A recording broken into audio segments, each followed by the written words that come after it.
Hi எல்லோரும் எப்படி இருக்கீங்க? நல்லா இருக்கீங்களா? நானும் ரொம்ப நல்லா இருக்கேன். இன்றைக்கி நம்ம சேனலில் பார்த்தீங்கன்னா இன்ஸ்டண்ட்டாக ஒரு டிஃபன் ரெசிபி பார்க்கலாம்.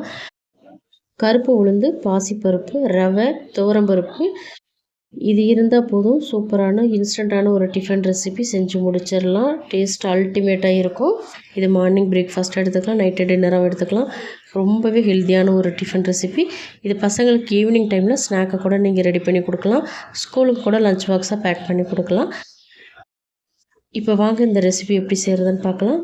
அதுக்கு முன்னாடி நம்ம சேனலை ஃபஸ்ட் டைம் பார்க்குறீங்க அப்படின்னா மறக்காமல் சப்ஸ்கிரைப் பண்ணிக்கோங்க. ஃபஸ்ட்டு ஒரு மிக்சிங் பவுல் எடுத்துக்கோங்க. அதில் 1 கப் துவரம்பருப்பு எடுத்துக்கோங்க. நான் குட்டி டம்ளரில் தான் அளந்துக்கிறேன். அதே கப்பால் பாசிப்பருப்பு 1 கப் எடுத்துக்கிறேன். கருப்பு உளுந்து 1 கப் எடுத்துக்கிறேன். கருப்பு உளுந்து இல்லை அப்படின்னா நீங்கள் அதுக்கு பதிலாக வெள்ளை உளுந்து கூட சேர்த்துக்கலாம். இதை 4-5 தடவை நல்லா கழுவி எடுத்துகிட்டு வந்ததுக்கப்புறம் பருப்பு முழுகிற அளவுக்கு நல்லா நிறைய தண்ணி சேர்த்துட்டு 2 அல்லது 3 மணி நேரத்துக்கு ஊற வச்சுக்கோங்க. குறைஞ்சது 1.5 மணி நேரமாவது நல்லா ஊறணும். இப்போ இது நல்லா ஊறட்டும், நம்ம வெயிட் பண்ணுவோம். நான் ஒரு 3 மணி நேரம் ஊற வச்சுக்கிறேன். இப்போ பார்த்தீங்கன்னா பருப்பு நல்லா ஊறி வந்திருக்கு. 3 மணி நேரம் நான் ஊற வச்சுருந்தேன். பருப்போட சைஸ் எல்லாம் பாருங்கள், நல்லா டபுள் ஆகிருக்கு பாருங்கள். பருப்பு எடுத்து நல்லா விரலை வச்சு இப்படி நசுக்குனிங்க அப்படின்னா பருப்பு ஈஸியாக 2ஆக உடையும். அப்படி உடையணும். அப்படி இருந்தால் தான் நல்லா ஊறி இருக்குன்னு அர்த்தம். இப்போ தண்ணியை வடிகட்டிட்டு மிக்ஸி ஜாருக்கு மாற்றிக்கலாம். நீங்கள் கிரைண்டரில் அரைக்கிறதா இருந்தாலும் தாராளமாக அரைச்சிக்கலாம். இப்போ பார்த்தீங்கன்னா பருப்பு நான் எல்லாத்தையுமே சேர்த்துட்டேன். நம்ம பருப்பு அளந்த அதே கப்பில் 2 கப் அளவுக்கு ரவை சேர்த்துக்கிறேன். வறுத்த ரவை, வறுக்காத ரவை எது வேணாலும் சேர்த்துக்கோங்க. இப்போ ரவை சேர்த்ததுக்கப்புறம் கொஞ்சம் கொஞ்சமாக தண்ணி சேர்த்துட்டு இது நல்லா ஸ்மூத்தாக அரைச்சிட்டு வந்திருக்கேன். அதே போல் நல்லா திக்காக அரைக்கணும். ரொம்ப தண்ணியாக அரைச்சிடக்கூடாது, அது ரொம்ப முக்கியம். தண்ணி அரைச்சா இது தோசை ஊற்றுறதுக்கு வராது. அதனால் நல்லா திக்காக அரைச்சிக்கோங்க, நல்லா நைஸாகவும் அரைச்சிக்கோங்க. இப்போ அரைச்சிட்டு வந்துடலாம். மாவு அரைச்சிட்டு வந்துட்டேன். நான் பவுலுக்கு மாற்றிக்கிறேன். பாருங்கள், இந்த கன்சிஸ்டன்சிக்கு இருக்கணும். இப்போ கொஞ்சமாக நான் தண்ணி சேர்த்துக்கிறேன். ஏன்னா மாவு ரொம்ப எனக்கு திக்காக இருக்கிறதுனால நான் தண்ணி சேர்த்துக்கிறேன். தண்ணி சேர்த்துட்டு ஒரு தடவை நல்லா கலந்து விட்டுக்கலாம். இது நம்ம தோசையாகவும் ஊற்றிக்கலாம், பணியார மாவு கூட நீங்கள் ஊற்றி எடுத்துக்கலாம், ரொம்ப நல்லா வரும். இப்போ மாவு கலந்தாச்சு பாருங்கள், இந்த கன்சிஸ்டன்சிக்கு இருக்கணும். இப்போ இதில் தேவையான அளவு உப்பு சேர்த்துக்கலாம். உப்பு எடுத்ததுமே நிறைய சேர்த்துடாமல் செக் பண்ணி பார்த்துட்டு கொஞ்சம் கொஞ்சமாக சேர்த்துக்கோங்க. பேக்கிங் சோடா ஒரு 1/2 டீஸ்பூன் நான் சேர்த்துக்கிறேன். பேக்கிங் சோடா ஆப்ஷனல் தான், உங்களுக்கு விருப்பமாக இருந்தால் சேர்த்துக்கோங்க, இல்லைன்னா தாராளமாக அதை ஸ்கிப் பண்ணிக்கலாம்.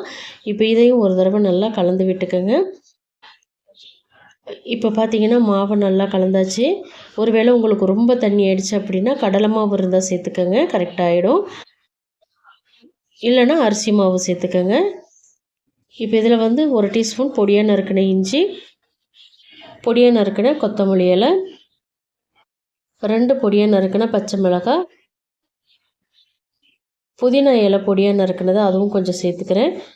3 வெங்காயம் சேர்த்துக்கிறேன். 1 டீஸ்பூன் சீரகம் சேர்த்துக்கிறேன். சீரகம் தான் சேர்க்கணும், சோம்பெல்லாம் சேர்க்காதீங்க. இப்போ ஒரு 1/2 டீஸ்பூன் அளவுக்கு மஞ்சள் தூள் சேர்த்துக்கிறேன். 1 டீஸ்பூன் மிளகாய் தூள் சேர்த்துக்கிறேன்.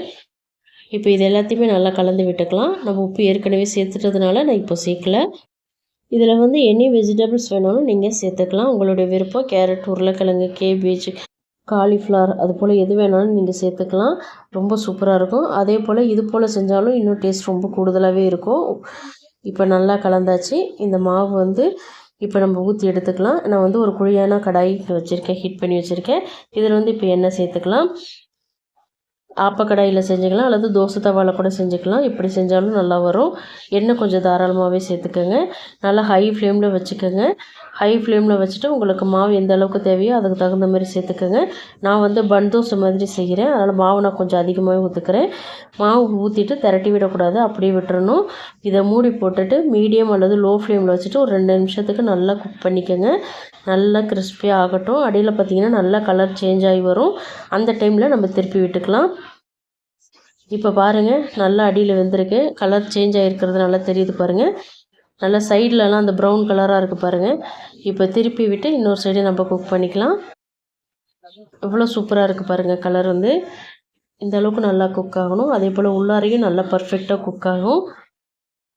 இப்போ 2 சைடுமே நல்லா குக் ஆகிடுச்சு. வெளியில் எடுத்துக்கலாம். சூப்பராக வெந்திருக்கு பாருங்கள். அவ்வளோதான், நம்ம தோசை வந்து ரெடி ஆகிடுச்சு. வெளியில் எடுத்துக்கலாம். ரொம்ப ஹெல்த்தி. வெயிட் லாஸ் பண்ணுறவங்களாம் எண்ணெய் மட்டும் கம்மி பண்ணிவிடுங்க.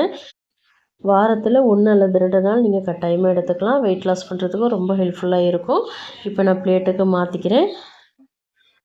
அவ்வளோ அருமையாக இருக்குங்க. இதுக்கு வந்து தேங்காய் சட்னி வந்து பெஸ்ட்டு காம்பினேஷனுங்க. இப்போ சட்னி எப்படி வைக்கிறதுன்னு பார்த்துடலாம். சட்னி ரெடி பண்ணுறதுக்கு இங்கே எண்ணெய் ஹீட் பண்ணி வச்சுருக்கேன். ஒரு 2 டேபிள் ஸ்பூன் இருக்கும். இதில் வந்து பூண்டு பல் வந்து ஒரு 10 பல் சேர்த்துக்கிறேன். சின்னதாக இருக்கிறதுனால 10 சேர்த்துருக்கேன். பெருசாக இருந்தால் 3 அல்லது 4 சேர்த்துக்கங்க. சின்னதாக இஞ்சி சேர்த்துருக்கிறேன் கட் பண்ணிவிட்டு. ஒரு அரை டீஸ்பூன் சீரகம் சேர்த்துக்கிறேன். 2 வெங்காயம் மீடியம் சைஸில் சேர்த்துக்கிறேன். காரத்துக்கு தகுந்த மாதிரி பச்சை மிளகாய், கொஞ்சமாக கொத்தமல்லி இலை, இது எல்லாத்தையுமே சேர்த்துட்டு இப்போ லோ ஃப்ளேமில் வச்சுட்டு நல்லா வதக்கி விட்டுக்கோங்க. வெங்காயம் வந்து சுத்தமாக கலர் மாறக்கூடாது. கலர் வந்து கொஞ்சம் கூட சேஞ்ச் ஆகக்கூடாது. அதே போல் வெங்காயத்தோட பச்சை வாசனை கம்ப்ளீட்டாக போயிருக்கணும். அதுக்கு தகுந்த மாதிரி நல்லா வதக்கிக்கோங்க. லோ அல்லது மீடியம் ஃப்ளேமில் வச்சுட்டு வதக்கிக்கோங்க. இப்போ பார்த்தீங்கன்னா வெங்காயம் நல்லா வதங்கிருச்சு. இந்த ஸ்டேஜில் ஒரு 1/4 கப் அளவுக்கு துருவின தேங்காய் சேர்த்துக்கிறேன். சேர்த்துட்டு இதையும் அதே ஹீட்டில் ஒரு 10-20 செகண்டுக்கு நல்லா வதக்கிக்கோங்க.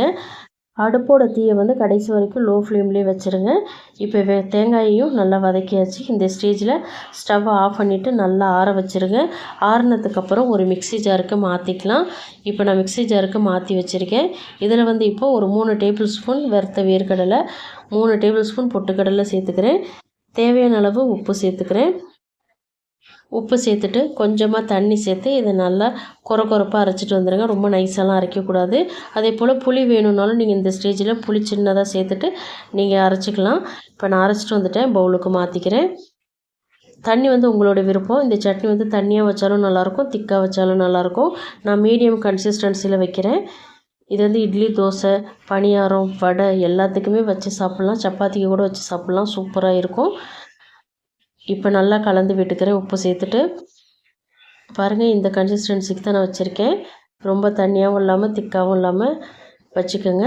இப்போ இதில் வந்து தாளிக்கிறதுக்கு எண்ணெய், கடுகு, காஞ்ச மிளகாய், கருவேப்பிலை இது எல்லாத்தையுமே தாளித்து சட்னியில் சேர்த்துக்கலாம். சட்னி சிம்பிளாக இருந்தாலும் டேஸ்ட் அப்படி இருக்குங்க. கண்டிப்பாக ட்ரை பண்ணி பாருங்கள். அதே போல் பச்சை மிளகாய்க்கு பதிலாக காஞ்ச மிளகாய் சேர்த்துறாதீங்க. கண்டிப்பாக பச்சை மிளகாய் சேர்த்து வைங்க. சூப்பராக இருக்கும் டேஸ்ட்டு. சட்னி ரெடி ஆகிடுச்சு. முக்கியமாக இது வந்து பொங்கலுக்கெல்லாம் வேறு லெவலில் இருக்கும். அவ்வளோதான், இந்த தோசையும் சட்னி ரெடி ஆகிடுச்சு. வெளியில் நல்ல கிறிஸ்பியாக இருக்கும், உள்ளே சாஃப்டாக இருக்கும். பயங்கர டேஸ்ட்டாக இருக்கும் இந்த தோசை. பசங்களுக்கு கண்டிப்பாக நாளைக்கு இந்த ரெசிபி செஞ்சு கொடுங்க. விரும்பி சாப்பிடுவாங்க. அதே போல் நிறையவே சாப்பிடுவாங்க. இதே போல் இன்ஸ்டண்ட்டான ஹெல்த்தியான ரெசிபிஸ் நிறைய நம்ம சேனலில் நான் அப்லோட் பண்ணியிருக்கேன். டிஸ்கிரிப்ஷன் பாக்ஸில் லிங்க் தரேன். மறக்காமல் போய் செக் பண்ணி பாருங்கள். அதே போல் இந்த ரெசிபிஸோட எல்லா பொருட்களும் அதோட அளவுகளையும் நான் டிஸ்கிரிப்ஷன் பாக்ஸில் மென்ஷன் பண்ணுறேன். டவுட்டாக இருந்தால் போய் செக் பண்ணி பார்த்துக்கோங்க. இந்த ரெசிபி கட்டாயமாக உங்களுக்கு பிடிச்சிருக்கும் நம்புகிறேன். பிடிச்சிருந்தால் லைக் பண்ணுங்கள். உங்கள் ஃப்ரெண்ட்ஸ் அண்ட் ஃபேமிலி மெம்பர்ஸ் எல்லாருக்குமே நிறைய ஷேர் பண்ணிவிடுங்க.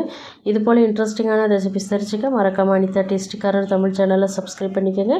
தேங்க்ஸ் ஃபார் வாட்சிங் ஃப்ரெண்ட்ஸ். நாளைக்கு இன்னொரு இன்ட்ரெஸ்டிங்கான ரெசிபிஸோடு சந்திக்கிறேன். பாய்.